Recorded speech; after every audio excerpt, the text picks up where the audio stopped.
Graça e paz.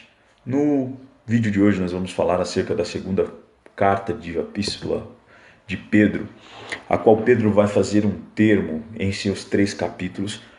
Pedro vai usar e vai esclarecer acerca de alguns mestres que haviam surgido na sua época. É notório ver que quando Pedro escreve, e a igreja e a carta, quando ele escreve a sua carta, o Espírito Santo também fala conosco nos dias de hoje. É necessário ver que no seu primeiro capítulo, Paulo faz um tratado acerca dos termos agnósticos, daqueles que eram os agnósticos. Pessoas que criam que Cristo havia salvado, morrido, mas era necessário crer em algo esotérico. Nos dias de hoje nós temos vários tipos de mestres, pessoas que ensinam que as rosas, os copos de água, enfim, isso se torna esotérico porque a Bíblia diz que é por meio de Cristo, crer no Senhor Jesus Cristo, será salvos tu e a tua casa. Nós não precisamos mais de relicários como era na época de Cristo.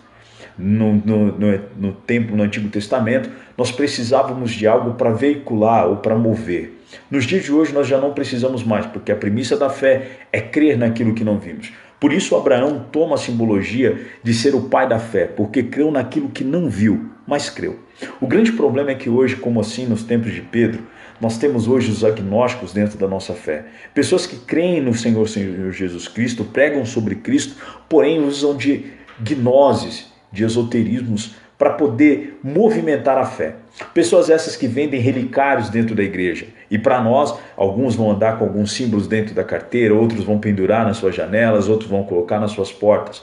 Isso é um termo esotérico e a igreja não pode concordar com isso. Pedro estava escrevendo contra os gnósticos no seu primeiro capítulo. No segundo capítulo ele estava pregando sobre os antiminianos, que criam que a lei moral era irrelevante. O que nós temos hoje, nós vimos dentro da igreja, é que nós temos esses tipos de líderes. Pessoas que instituem e que roubam a igreja através dos seus relicários. Pessoas hoje que ainda, infelizmente, colocam situações, vendem relicários e, infelizmente, pessoas os consomem, sem ler as escrituras, sem estarem embasados nas escrituras.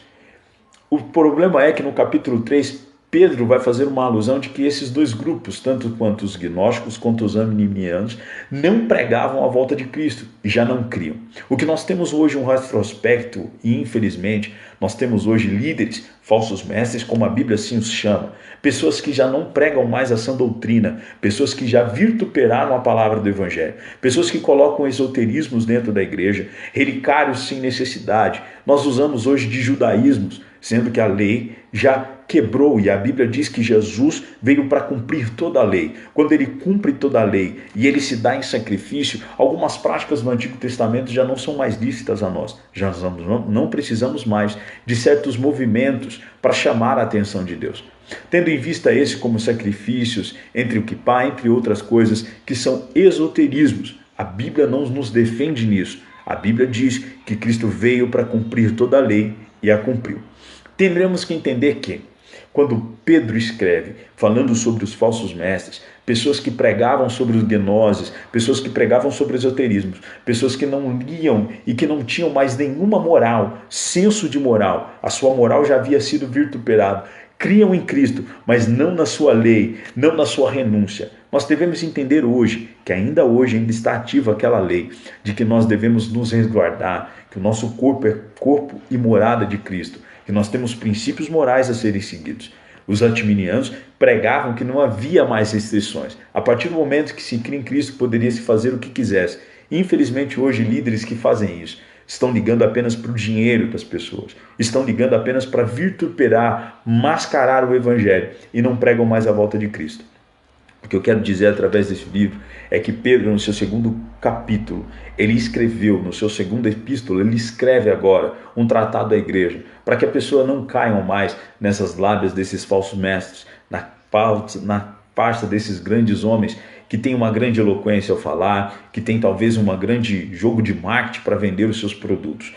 Cristo é o caminho, a verdade e a vida. Ninguém vai ao Pai se não for por Ele. O que eu quero dizer para você, e que tem que ser uma verdade dentro de nós, é que Cristo, somente Cristo é o Pai da igreja. E uma certeza é que Ele foi aos céus e retornará para buscar a sua noiva preparada e adornada. Esse foi mais um Café e Bíblia. Curta lá nosso canal, se inscreva e compartilhe, divide a vida de alguém. Graça e paz.